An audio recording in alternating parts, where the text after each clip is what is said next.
Now, the latest in the Jharkhand scandal, and another Congress MLA from Jharkhand has alleged that his colleagues who were arrested in Bengal over seizure of cash worth lakhs had asked him to meet the Assam Chief Minister Himanta Sarma in Guwahati along with them, where he would have been promised a ministerial berth and cash worth crores after bringing down the JMM Congress government in the tribal-dominated state.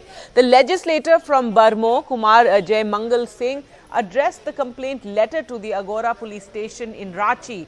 However, the Assam Chief Minister Himanta Sarma denied the charge. He spoke to the media there in Assam and claimed that he continues to be in contact with Congress leaders because of his long association with the party. Remember, he was in the Congress before he switched to the BJP, and he downplayed allegations of his involvement in a ploy to topple the JMM-led Jharkhand government. The West Bengal police on Sunday arrested the 3 Congress legislators from Jharkhand who were found carrying 49 lakh in cash in their SUV that was stopped in Howrah district. The case was handed over to the Criminal Investigation Department and the legislators sent to CID custody for 10 days.